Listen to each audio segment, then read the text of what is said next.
Shalom Bapak Ibu jemaat dikasih Tuhan. Kembali kita akan merenungkan firman Tuhan. Mari kita berdoa. Terpujilah Tuhan yang sungguh telah memberikan kami lagi kesempatan ada di hari ini. Kami bersyukur untuk malam yang sudah kami lewati dan ada dengan tubuh yang segar dan diberkati Tuhan. Kami mau merenungkan firman-Mu.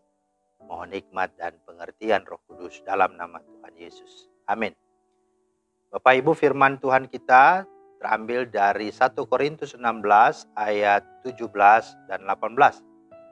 Aku bergembira atas kedatangan Stefanus, Fortunatus dan Akhaikus karena mereka melengkapi apa yang masih kurang padamu. Karena mereka menyegarkan rohku dan roh kamu. Hargailah orang-orang yang demikian. Itulah firman Tuhan yang menjadi dasar renungan kita pada hari ini. Tema kita adalah etika dalam pelayanan. Nah, Bapak Ibu, kota Korintus adalah kota yang sangat kaya dan modern dari sisi arsitekturnya dan administrasinya. Bahkan kota yang sangat kaya dengan kebudayaannya. Mayoritas masyarakat Korintus menganut kepercayaan politeisme atau banyak ilah atau banyak dewa karena pengaruh Helenisme.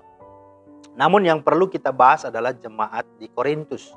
Alkitab berkata selain kotanya yang kaya, tetapi jemaat ini juga oleh Paulus disebut jemaat yang kaya dalam berbagai karunia rohani.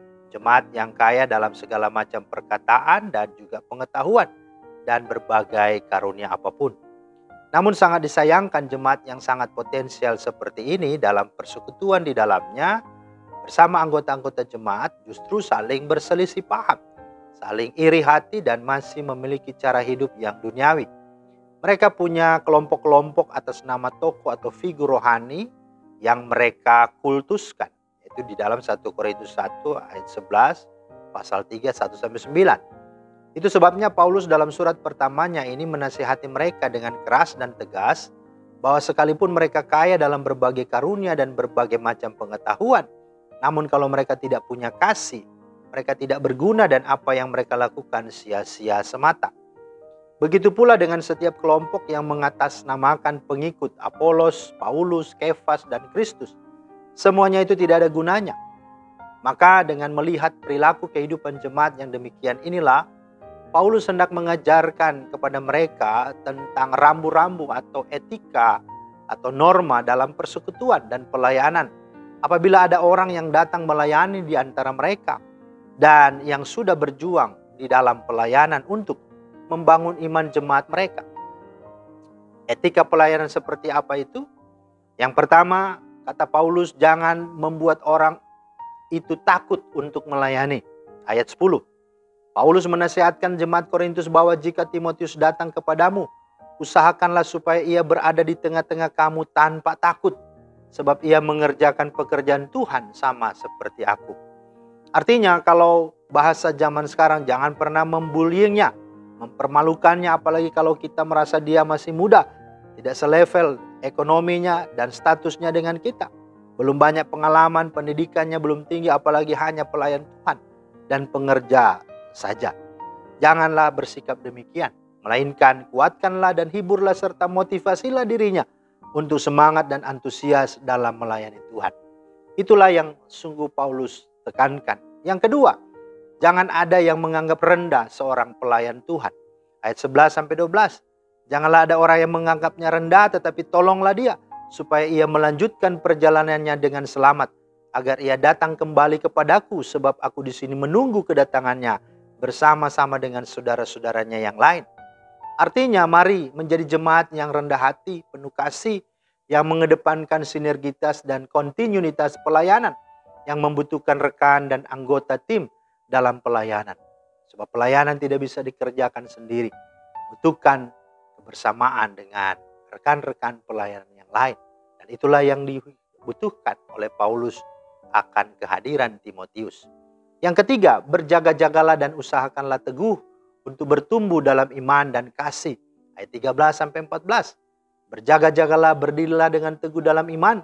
Bersikaplah sebagai laki-laki dan tetap kuat. Lakukanlah segala pekerjaanmu dalam kasih.